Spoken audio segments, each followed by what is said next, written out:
Today in parasitology, our topic is Enterobius vermicularis. So,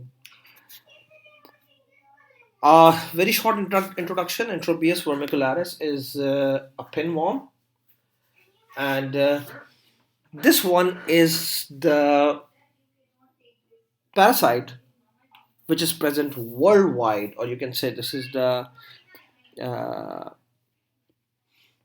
pinworm which have largest geographical distribution. So now, actually, when it was discovered, it was named as Oxyuris vermicularis because, like before, there was a disease called as oxyuriasis. Like the name of that disease was like which was caused by this thing. So, but and it is also believed that this is like one of the oldest parasite. Okay, and this one was discovered in Egyptian mummies. Like the Egyptians, they used to mummify the human remains. So this one was found in them. So anyhow, uh, Enterobius vermicularis, Enterobius vermicularis. This one, as I told you, largest distribution or geographical distribution, by the way, to be more correct, graphical worldwide. Okay, so and the oldest, you can say, known helminth. So it's a pinworm, and very too many people they are affected with this thing. And now this one is found in both tropical and subtropical regions, uh, as well as temperate regions. Okay, so temperate regions. So this one is like widely distributed, very widely distributed. But remember, like this one is the highest, like the people who get affected by this one too much, or the prevalence is highest in 5 to 10 years of children. Okay, so in these children, they like this is present too much. So now, what is important things about this one, that this Enterobius, it is reported in almost every socioeconomic level, and but like when the family in one of the family, they get infected by this thing, the distribution is like almost all the family they get this thing, especially the children or the in the child care who are living in the child care centers or orphanages or things like this. So humans are the only natural host for this parasite, and now this one Entropius vermicularis, um, you can say like infections from this thing. Infections is facilitated by factors like overcrowding, wearing soiled clothes, as well as lack of bathing, or you can say like simply not taking hygienic measures, poor hand hygiene,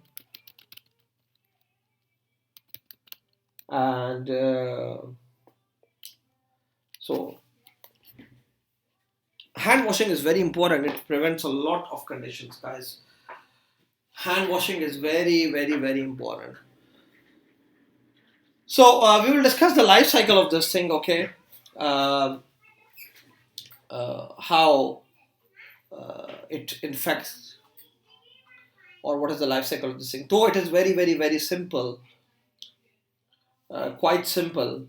Okay, so these are the factors simply which increase the infection chances. But before going to that, of course, like we have to discuss about how the organism looks like, okay, and things like this. So you can see over here, this is Enterobius vermicularis, male and female.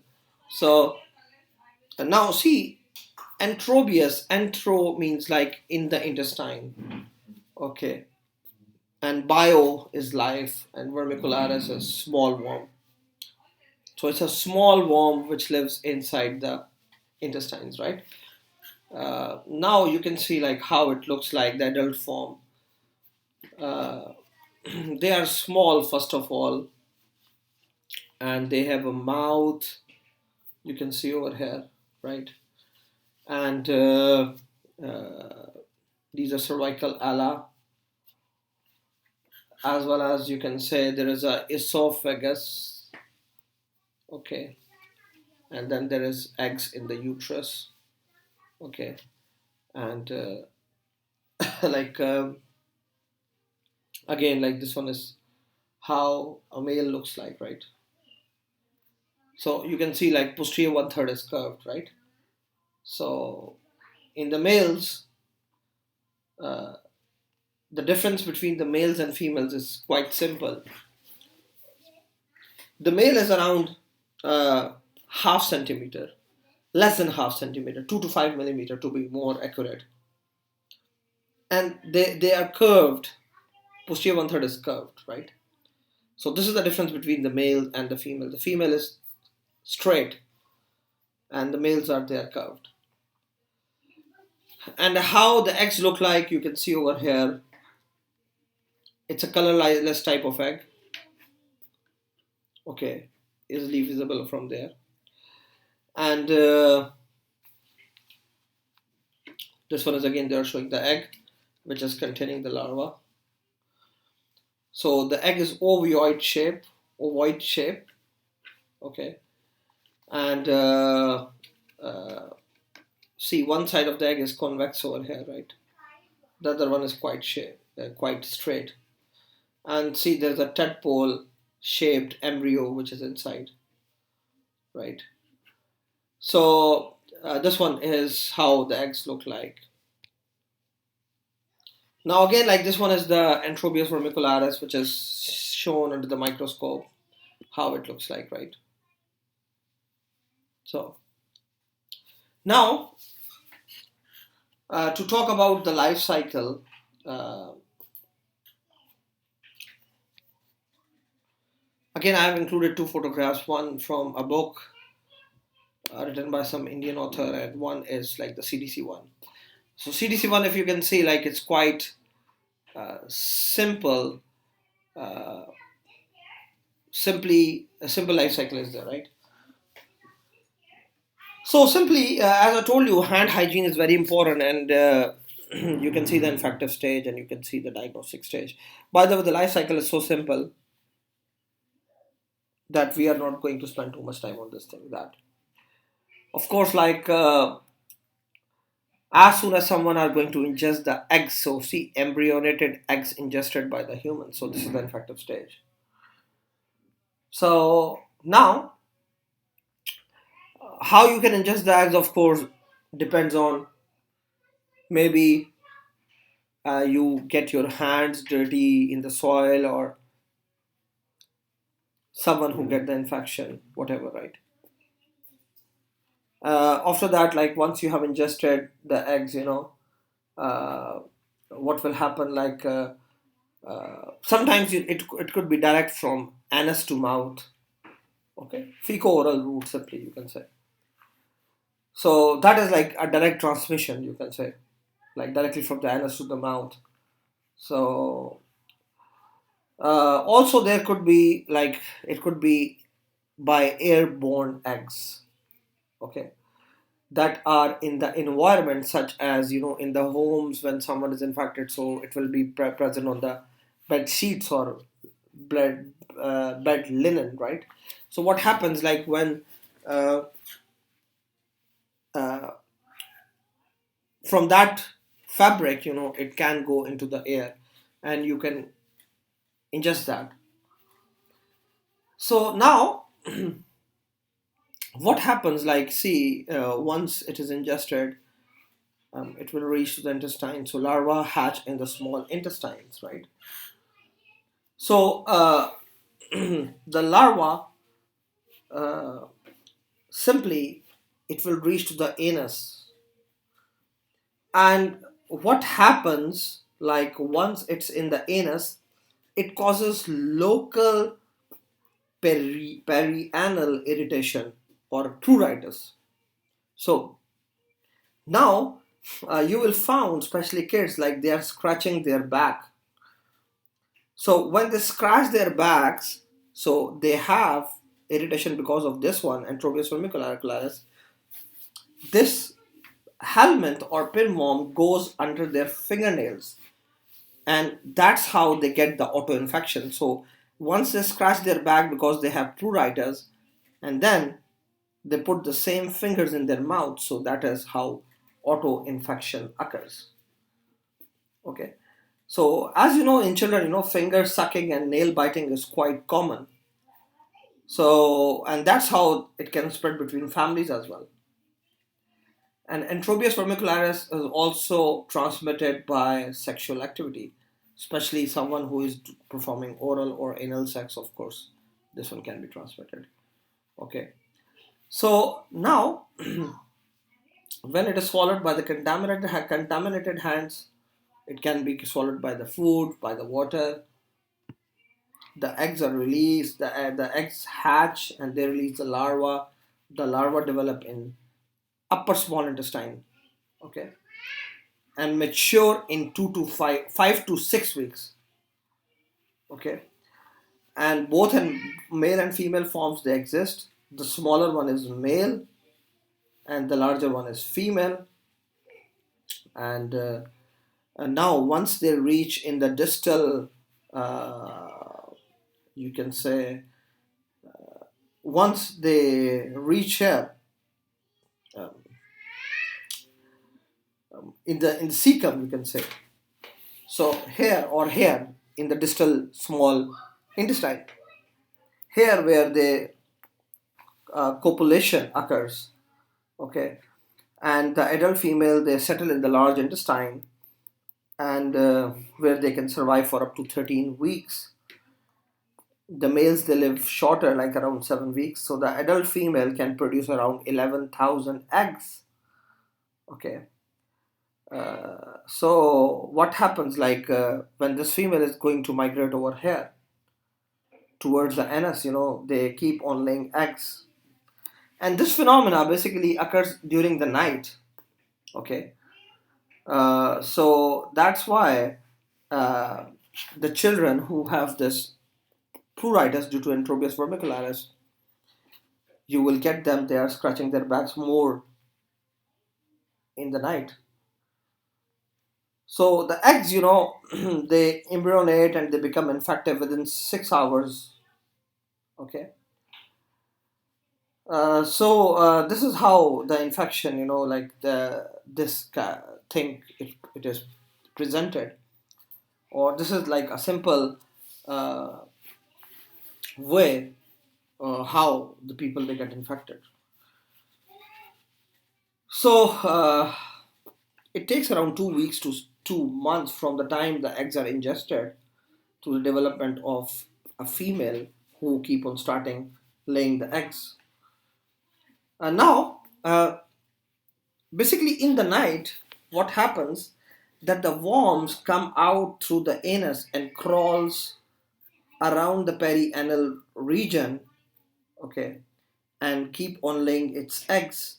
And that's why the children especially they get irritation in their back and they keep on scratching. So uh, this is like how this condition is presented. Now, what is the signs and symptoms of the disease? Okay, guys, it is like the same thing, like how autoinfection occurs, or either like it is released in the soil and what's going on. So, what are the clinical features of this condition of Enterobius vermicularis? Okay, so remember, like the majority, majority are asymptomatic. Okay, like means there is no symptoms. And the most common symptom, most common, most commonly, it presents with perianal or perineal pruritus. Okay, so now this one range from mild itching to, like, you can say extreme itching, right? And the symptoms of pruritus, symptoms get worse during night. Okay, the children or the people who have this condition, they present with sleep disturbance, restlessness, insomnia. Okay, so the thing is, like, this is the only thing they cause. But when someone will keep on scratching, so scratching uh, can lead to basically skin damage, which will lead to secondary bacterial infection. Okay, so this is a secondary problem. Folliculitis can occur and all this stuff, right? Or a secondary bacterial infection can occur because the skin is damaged by scratching. Now, sometimes the female worm can migrate from anus into the female genital tract, which will lead to vaginal infections. Okay, in females, of course. Okay. Okay. Now, not too common, but there are some cases who present with granulomas in vaginal wall. Okay, and even in ovaries, even in pelvic areas, things like this. Okay, so simply, we whenever there is a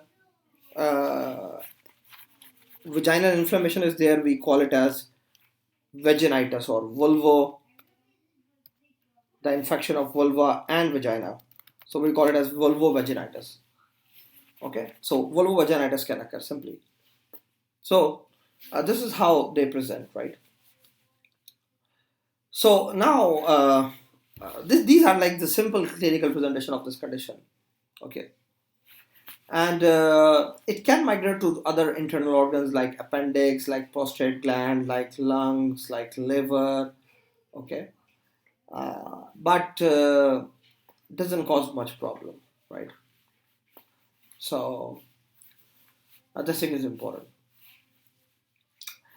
Rest, like, you can say, like, this condition is um, doesn't cause like any severe type of other manifestations. Okay, so how we diagnose this condition? Diagnosis. So the diagnosis is very, very, very easy. See the parasite, it comes out from the anus during the night and causes perianal irritation. Okay, so of course, like, one of the diagnostic way is to recognize or recognition of dead adult worm or ova. Okay, so now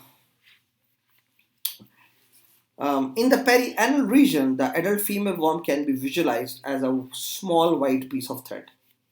Okay, and we do something called a Scotch tape or cellophane tape test. Okay, so this is like the most, you can say, widely used way of diagnosis. I'll show you over here. Uh,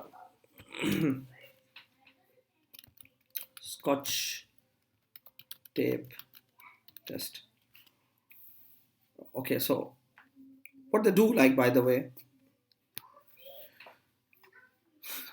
see, like this one is a tape, okay, and what they do is simply uh, they put this tape on the child back. You can see over here, okay, and then they put the tape on the slide and they see it under the microscope. And what they found is exactly like the pinworm, stick with the scotch tape or the eggs, for example. Okay, so a very commonly used method, and very, see, they can see the eggs of the Enterobius vermicularis, right? Okay, wait, Enterobius vermicularis, piece of thread. Uh,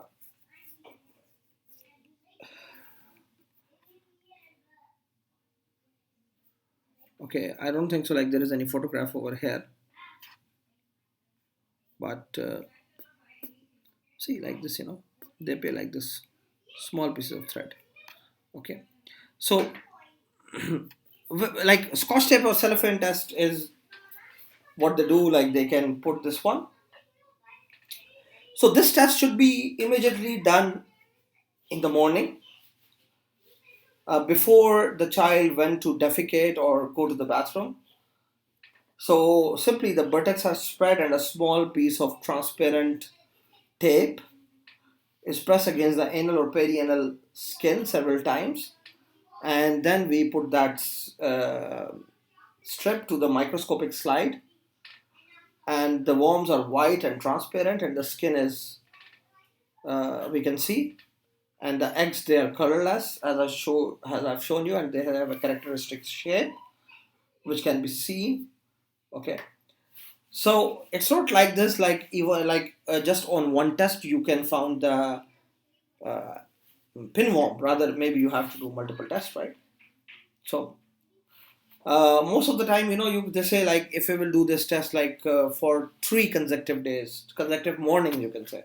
So the diagnostic chances are up to 90%. So simply like this is the thing. Uh, and if you want to say like the person is don't have this infection, you have to perform at least this test 6 times. So if you get like 6 negative results, so that means like the patient maybe they don't have. Okay. So 6 consecutive negative swabs on separate days are necessary to say that they don't have this condition. Now, stool examination is not so helpful, guys, in this one. Okay. So sometimes Enterobius vermicularis eggs have been found in the cervical sample as well.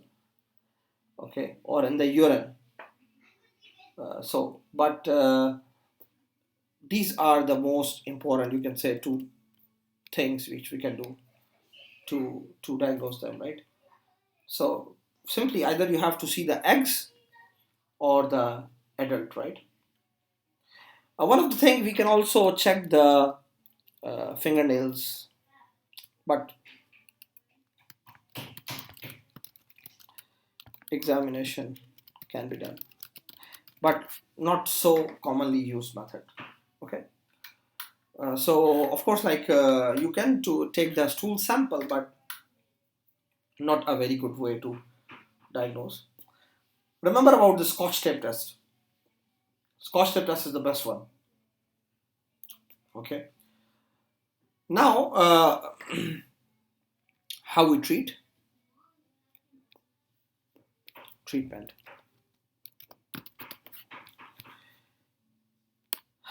Okay. So treatment of this condition is very easy, and if you will see, like all parasitology we have discussed, we are talking about the same medications until now. Most of the time, same medication. So simply we can give them mebendazole. Okay, we can give them uh, albendazole. Okay, so we can give them pyrentyl pamoate. Okay, so this and mostly a single doses are enough. Sometimes we can repeat the dose like after 14 days.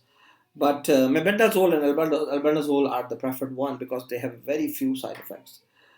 So simply, guys, you know what these drugs do? They inhibit the microtubule formation in the adult worms, and they deplete them of glycogen. So this thing. So especially when the children are less than 2 years of age, so we give them 200 milligram. Otherwise, we give them more. So this is the treatment for this condition. Now, if there is any secondary bacterial infection, so treat with antibiotics, of course, for secondary skin infection, right? Secondary bacterial skin infection, sorry. Bacterial skin infection. Okay. So this is the thing which we can do. Also ask the family to wash the or to wash all the linen in home. Okay. uh, like all the beddings, all the whatever like in their home, of course. Okay. And one thing, if one of the family member is infected, of course all the family members should be treated. Okay, in this one. So this thing is important, and in this one prevention is not so important. Why? Because simply I will tell, like, you can say like the things are quite different in this one. So okay, if you want to talk about prevention, I would like to say hand hygiene. Okay, like clipping the nails of children. Okay, of course sanitation should be improved, as well as uh, washing of clothes plus um, beddings. Okay, things like this. Okay, so and of course awareness, health education or general awareness in the society should be important. So that's all about, guys, Enterobius vermicularis. Thank you for listening. I will see you in the next lecture.